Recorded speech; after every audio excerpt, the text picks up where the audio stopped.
عارف رومی رحمۃ اللہ علیہ فرماتے ہیں کہ مثال دینے کے لیے بات سمجھاتے ہیں. فرماتے ہیں ایک شخص جنگل میں لکڑیاں کاٹنے جایا کرتا تھا تو شیر سے دوستی ہو گئی, یعنی ڈائریکٹ بادشاہ سے دوستی ہو گئی.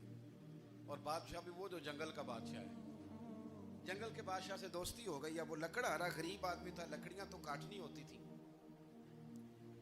تو وہ جنگل کا بادشاہ اعلان کر دیتا جانوروں کو کہ میرا دوست آیا, ایک تو کوئی تنگ نہ کرے, اور دوسرا یہ کہ سب لوگ مل کے اس کے ساتھ تعاون کریں. کبھی کوئی جانور لکڑیاں اکٹھی کراتا, کبھی کوئی اپنی پشت پہ گدھا, بیل, گھوڑا, خچر رکھ کے وہ لکڑیاں باہر چھوڑنے آتا. تو اب اس کی بڑی دھوم مچ گئی جنگل کے اندر. لکڑہارا مزدور تھا, وہ بادشاہ سے دوستی کر کے بادشاہ ہی بن گیا. وہ گھر آ کے نا بیوی کو اکثر بتاتا کہ میرا ایک دوست ہے, میں جاتا ہوں تو ساری پہلے ہی مخلوق کھڑی ہوتی ہے میرے استقبال کے لیے. دوستی جو بڑے سے ہو گئی ہے. تو وہ لوگوں کو بتاتا, بیوی کو بھی بتاتا دوست ہے. تو بیوی کہنے لگی اتنی تو تعریفیں کرتا, یہ نہیں بتایا کہ وہ جنگل کا شیر ہے, پر نیرا دوست بتا دیا. بیوی کہنے لگ گئی کہ تو اتنا جو اس کا ذکر کرتا ہے تو کسی دن بلا نا, بلا کسی دن تاکہ اس کی دعوت کریں. اب اس نے پھر نہ اس کو پردے میں رکھا. کیا کہتے ہیں آج کل, سرپرائز دینا ہے, مگر سرپرائز دینا ہے, پردے میں رکھا کہ وہ شیر ہے.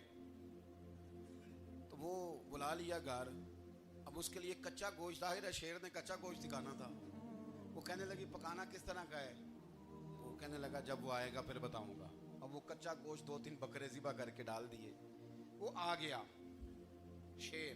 عارف رومی کہتے ہیں جب وہ آیا نا تو اس کی بیوی نے دیکھا تو اس نے ایک سخت جملہ کہہ دیا. کہنے لگی اوہو, میں سمجھی تھی پتہ نہیں کون ہے, اس طرح کے درندے تیرے یار ہیں, کتے بلے دوست بنائے ہوئے ہیں, یہ کیا بات ہوئی؟ خیر وہ شیر نے سن لیا, گوشت کھایا, وہ چلا گیا. اگلے دن لکڑہارا لکڑیاں کاٹنے گیا تو شیر نے ملاقات کرتے ہی لکڑہارے سے کہا کہ یہ نا کلاڑی اٹھا اور میری پشت پہ نا ایک زخم کر دے.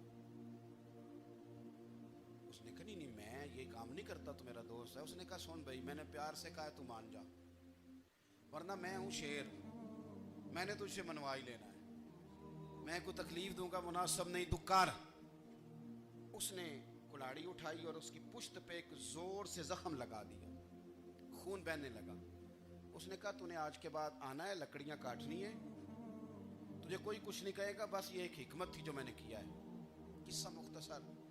وہ آتا رہا, لکڑیاں ملتی رہیں, خدمت بھی ہوتی رہی. 6-8 ماہ گزر گئے. ایک دن شیر اس سے کہنے لگا یہ میرے ذرا بال اٹھا کے دیکھ, وہ جو تو نے زخم لگایا تھا وہ کہاں پہ ہے؟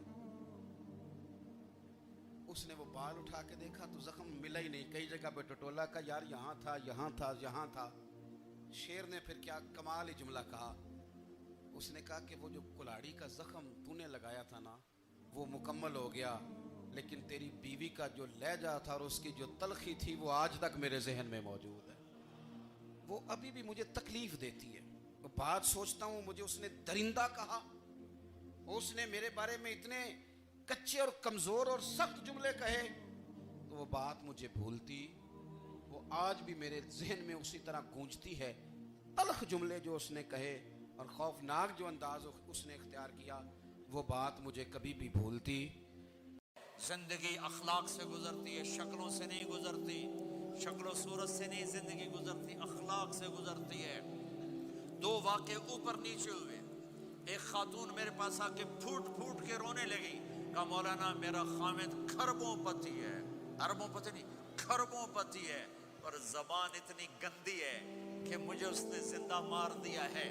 اور چند دن کے بعد ایک نوجوان ملا, کہا مولانا زندگی کی ہر دولت موجود ہے پر میری بیوی کی زبان بہت گندی ہے, میرا گھر برباد ہو کے رہ گیا ہے. ایک جگہ عورت کی تیزی نے گھر کو آگ لگائی ہوئی ہے, ایک جگہ مرد کی تیزی نے گھر کو آگ لگائی ہوئی ہے. گھروں کی آبادی اچھے اخلاق سے ہوتی ہے. بڑوں سے کہتا ہوں چھوٹوں سے رائے لے کر قدم اٹھاؤ, چھوٹوں سے کہتا ہوں ماں باپ کی رائے کو داخل کر کے چلو. اگر دونوں میں اختلاف ہوتا ہے تو ماں باپ سے کہتا ہوں اپنے بچوں کی رائے کو ترجیح دو. زندگی انہوں نے گزارنی ہے, یہ میرے نبی کی ایک پاکیزہ خوبصورت زندگی ہے. میرے بھائیوں, میں نے آپ کا زیادہ وقت لے لیا. احباب جمع ہے میر حال دل کہلے, پھر التفات دلے دوستاں رہے نہ رہے، آپ ایک معاشرے میں رہتے ہیں، آپس میں لڑائیاں بھی ہوں گی، جھگڑے بھی ہوں گے، اور بہت سے ایسے ہوں گے عورت عورت سے نہیں بولتی، مرد مرد سے نہیں بولتا۔ ایک بات آپ سب سے کہتا ہوں، یہاں سے اٹھ کر سب ایک دوسرے کو جو لڑے ہوئے صلح کر لینا، ایک دوسرے کو معاف کر دینا، ایک دوسرے کے گلے لگ جانا، ایک دوسرے سے درگزر کا معاملہ کر دینا۔ اور خامد اور بیوی اگر لڑے ہوئے ہوں تو ان کی صلح اتنی طاقتور چیز ہے کہ ان کے صلح کرتے اللہ ان کے پچھلے سارے گناہ معاف کر دیتا۔ شیطان روزانہ اپنی کچہری لگاتا ہے، شیطانوں سے پوچھتے ہاں بھائی کی کر کے آئے ہو؟ جی چوری کرائی، یوں سر ہلاتا ہے، ڈاکہ، نماز نہیں پڑھنے دی، ایک لمبی فہرست ہوتی ہے۔ ایک لنگڑا شیطان کالا جا پچھو کھلو کے آندا ہے، استاد جی میاں بیوی نو لڑایا کا پتر شاباش تو اگا آ جا آ جا آ جا آ جا آ جا، اس کو گلے لگاتا ہے، اس کو پاس بٹھائے، اور کمبخت تو یہ ہے اصل کام۔ خامد اور بیوی کی لڑائی نسلیں برباد ہو جاتی ہیں۔ کبھی مایوس نہ ہونا اللہ سے کہ میں اتنے گناہ کرتا ہوں، اللہ کیسے معاف کرے گا؟ اللہ بڑا کرے، اللہ تھانے دار نہیں ہے، مہربان ہے، دوست ہے، ہمارا دوست ہے۔ اللہ سے باتیں کرو، اللہ سے یاری لگاؤ، اللہ کو دکھڑے سناؤ، یا اللہ میرے ساتھ یہ ہو رہا ہے تو کچھ کر دینا۔ اللہ سے لاڈ کرو جیسے ماں سے لاڈ کرتے ہو۔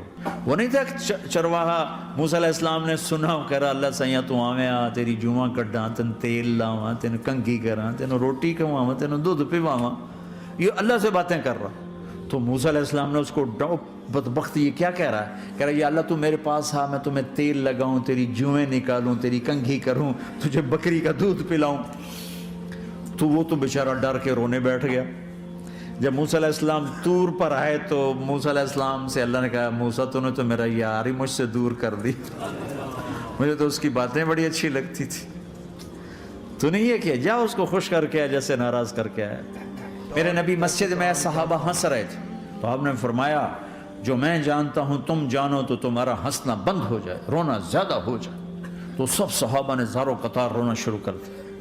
آپ یہ کہہ کر واپس مڑے، دروازے تک نہیں پہنچے تھے کہ جبریل آ گیا کہ میرے محبوب تو نے میرے بندوں کو اتنا زیادہ ڈرا دیا مجھ سے، جا واپس جا، جیسے رولایا ہے ایسے ہی ہنسا کے آ۔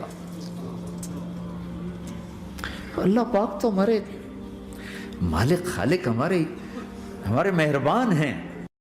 ماں کی دعائیں تمہیں نبیوں کے ساتھ کھڑا کر دیں گی، باپ کی دعا تمہیں بڑے بڑے کتب ابدالوں کے ساتھ کھڑا کر دے گی۔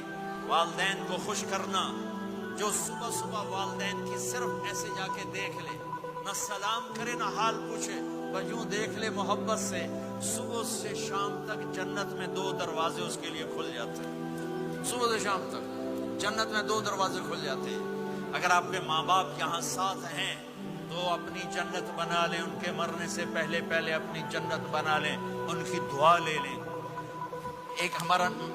ایک نوجوان زمیندار تھا، نہ نماز نہ روزہ نہ حج، کچھ بھی نہیں، اور غافل زندگی۔ اب تو ماشاءاللہ بہت بدل گیا ہے، کہتا مولانا میری کبھی کوئی دعا رد نہیں ہوئی، حالانکہ سارے عیب تھے، سارے گناہ تھے، دعائیں ساری قبول تھی۔ میں نے کہا وہ کیسے؟ کب میں رات کو جا کے اماں کو بھی دباتا، اور اب بہت بڑا زمیندار